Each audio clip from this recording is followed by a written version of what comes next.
الحمد لله رب العالمين والصلاة والسلام على رسول الله الأمين محمد وآله وصحبه أجمعين.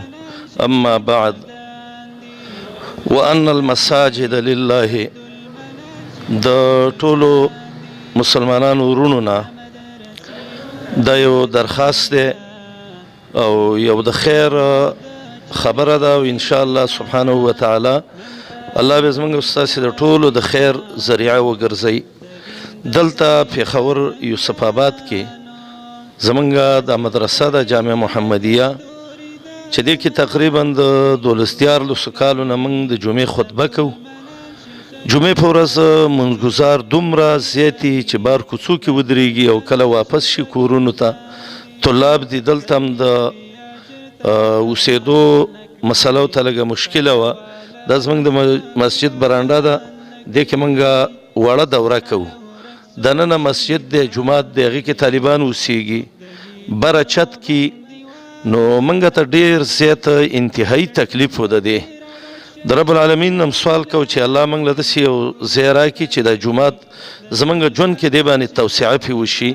نو دا مخامخ کور چې دا کم دی دا موږ اغستی دی د دې جومات دپاره چې دې کې به انشاءالله بره چت کې د طلابو د اوسېدلو پروګرامي او لاندې به د جومات صفونه دې ته رسېدلي.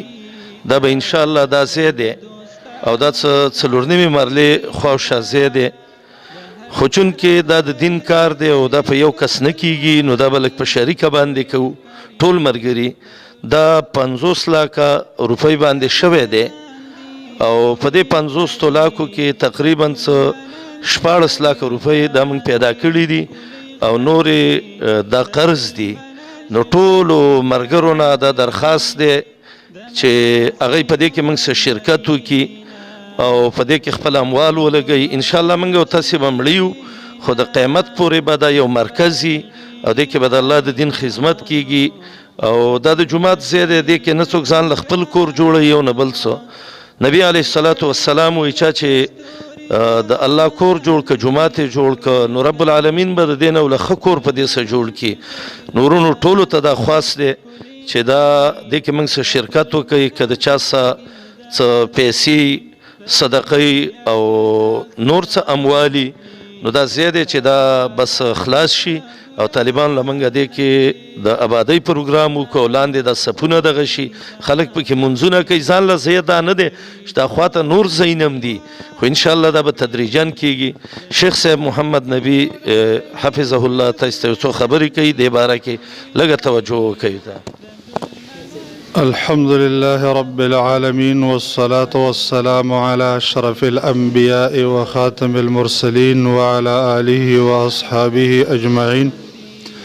قال الله عز وجل إنما يعمر مساجد الله من آمن بالله. د دین اسلام قدرمنو عزتمندورونو الله رب العالمین ته چې کوم انسان محبوب شي د الله رب العالمین د دین په خدمت کې استعمال کی، لکه څنګه چې حدیث کې راځي چې الله دنیا هغه چاته ورکوي چې الله ته محبوب وي او هغه چاته ورکوي چې د الله دشمن وي.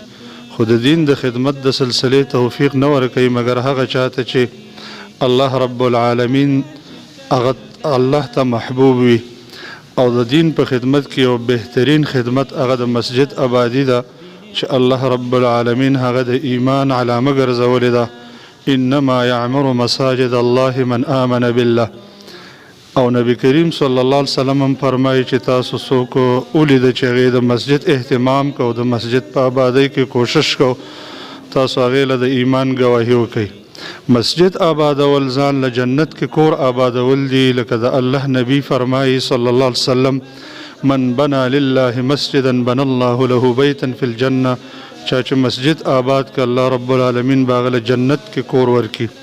نو په دې بنیاد باندې شیخ صاحب محترم مخکې درخواست خبره وکړه، نو دا ملګرو مشوره باندې دا ځای اخیستی دی په دې وجه باندې چې مسجد ډېر زیات تنګ و، دلته طالب العلمانو درسونه ویله د وړې دورې او لوی دورې امکان نه و، او د دین خدمت یو اجتماعي څیز دی، لہذا د دې بوج برداشت کولو کې پورته کولو کې د ملګرو سره کومک وکړئ.